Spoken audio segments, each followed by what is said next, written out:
Hello, dear students. Welcome to Akhil English classes. Today we are going to study helping verb part second. Form of be is, am, are, and was, were, and be, been. अब हम देखते हैं use of helping verbs is, am, are, and was, were, be, been. इन सभी का उपयोग in the continuous tenses और present, past, future सभी कंटिन्यूस टेंस में इनका उपयोग होता है। दूसरा उपयोग इनका है पेसिवस ऑफ सिंपल टेंसेज। प्रत्येक सिंपल टेंस का जो पेसिवस होगा उनमें भी ये हेल्पिंग वर्ब के रूप में आती हैं। सब्जेक्ट वर्ब एग्रीमेंट कॉन्कॉर्ड में भी इनका महत्वपूर्ण भूमिका है। टू फाइंड आउट एरर्स उसमें भी ये महत्वपूर्ण। Use of is, am, are, and was, were as helping verb सहायक क्रिया के रूप में इनका उपयोग। Affirmative, negative, interrogative and interronegative sentences of present, past and future continuous tenses. अब इन सभी कंटिन्यूअस टेंस में सभी प्रकार के वाक्यों में इनका हेल्पिंग वर्ब के रूप में उपयोग होता है। साथ ही passive voice of present, past, future, simple tenses. इन सभी टेंस का जब हम पेसिव करते हैं तब भी ये वर्ब हेल्पिंग वर्ब के रूप में आती हैं। इनका सब्जेक्ट वर्ब एग्रीमेंट के तहत इनका महत्व देखते हैं। जब सब्जेक्ट आई हो और प्रेजेंट कंटिन्यूस टेंस हो तो वहाँ हेल्पिंग वर्ब हमेशा एम आती है, एम। और अन्य सब्जेक्ट जैसे we, you, they, plural subject Hari, Sita, the boys बहुवचन हो तो प्रेजेंट कंटिन्यूस टेंस में हमेशा हेल्पिंग वर्ब आर आएगी।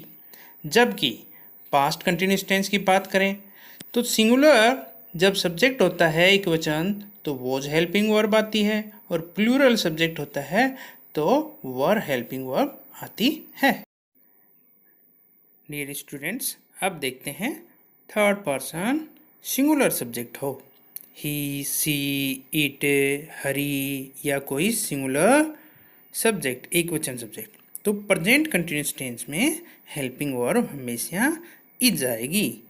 और पास्ट कंटिन्यूस टेंस में इन सभी सब्जेक्ट के साथ जो एक वचन के हैं, सिंगुलर हैं, वो हेल्पिंग वर्ब आती है। अब हम इन्हें कुछ उदाहरण के माध्यम से समझते हैं। जब प्रेजेंट कंटिन्यूस टेंस हो, सब्जेक्ट आई हो तो उसके साथ हेल्पिंग वर्ब हमेशा एम आता है। जैसे आई एम प्लेइंग, मैं खेल रहा हूँ। जबकि प्लूरल सब्जेक्ट हो, बहुवचन सब्जेक्ट हो, जैसे वी आर नॉट डांसिंग, तो यहाँ प्लूरल सब्जेक्ट वी के साथ आ रहा है।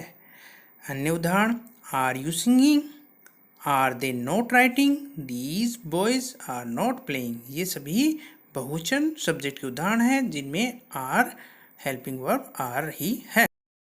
अब हम देखते हैं पास्ट कंटिन्यूस टेंस। जब सिंगुलर सब्जेक्ट हो, एक वचन हो, तो वहाँ हेल्पिंग वर्ब वो जाएगी, और जब प्लूरल सब्जेक्ट हो तो वहाँ हेल्पिंग वर्ब वर आएगी। जैसे सिंगुलर सब्जेक्ट का उदाहरण आई वॉज प्लेइंग, यहाँ पर आई सिंगुलर है इसलिए यहाँ हेल्पिंग वर्ब वॉज आई।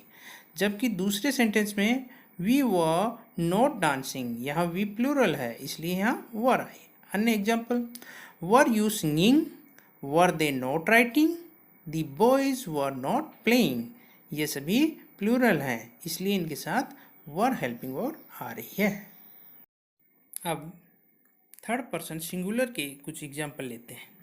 जब प्रेजेंट कंटिन्यूस टेंस हो और subject third person singular he, she, it या कोई एक वचन सब्जेक्ट राज जैसे हो तो उनके साथ हेल्पिंग वर्ब इज आती है। जैसे ही इज प्लेइंग, यहाँ पर ही के साथ इज आया है। इज सी डांसिंग, यहाँ सी के साथ इज है। It is not singing, is Raj not eating. लेकिन जब पास्ट कंटिन्यूस टेंस हो तो थर्ड पर्सन सिंगुलर सब्जेक्ट एक वचन सब्जेक्ट के साथ हमेशा हेल्पिंग वर्ब वो जाती है। जैसे ही वॉज प्लेइंग, यहाँ ही एक वचन सब्जेक्ट है, इसलिए यहाँ वॉज हेल्पिंग वर्ब आई। अन्य उदाहरण देखिए, was she dancing, it was not singing, was Raj not eating.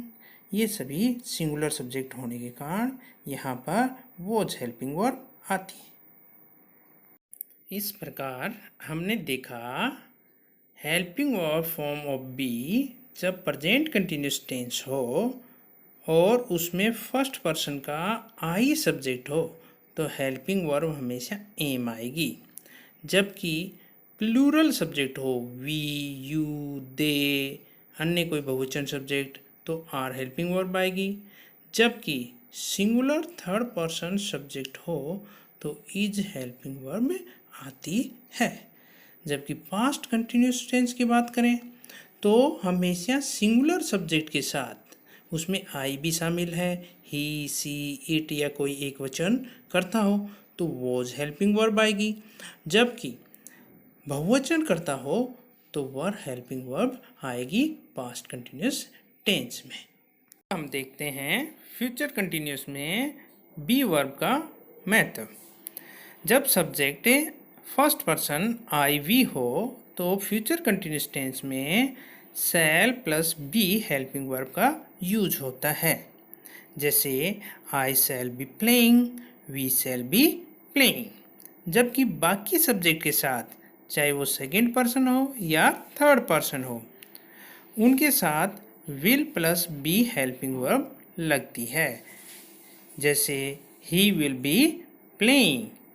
इस प्रकार सभी सब्जेक्ट के साथ बाकी के विल बी यूज होगा। She will be playing, Hari will be playing. इस प्रकार फ्यूचर कंटिन्यूस टेंस में बी का कोई अन्य रूप नहीं होता, केवल बी को ही शैल या विल के बाद में हेल्पिंग वर्ब के रूप में कंटिन्यूस टेंस बनाने के लिए लगा दिया जाता है। डियर स्टूडेंट्स, अब देखते हैं पेशियोस में कौन से टेंस के पेशियोस में बी के कौन से रूप काम में आते हैं। जैसे प्रेजेंट सिंपल टेंस है, उसका यदि पेशियोस बनाना हो तो हमें बी के एम, इज, आर रूप को काम में लेना होता है और उनके तुरंत बाद में वर्ब की थर्ड फॉर्म लगाई जाती है। इस प्रकार प्रेजेंट सिंपल टेंस का पेशियोस बन जाता है। जब पास्ट सिंपल टेंस का पेशियोस बनाना हो तो हमें हेल्पिंग वर्ब के रूप में वॉज या वर को लेते हैं और उनके तुरंत बाद में वर्ब की थर्ड फॉर्म लगा दी जाती है। जब फ्यूचर सिंपल टेंस का पेशियोस बनाना हो तो हम शैल प्लस बी या विल प्लस बी लगाकर उसके बाद में वर्ब की थर्ड फॉर्म का काम में लेते हैं और इस प्रकार उसका पेशियोस बन जाता है। इस प्रकार पेशियोस में भी बी की वर्ब का बहुत महत्व है। हेलो डियर, नेक्स्ट वीडियो में हम स्टडी करेंगे helping verb part third, use of have, has, have and had, और उसके साथ ही यूज ऑफ बीन भी। Hello dear, subscribe the channel. यदि आपको ये पसंद आया है तो इसे लाइक एंड शेयर भी करें to your friend and relatives.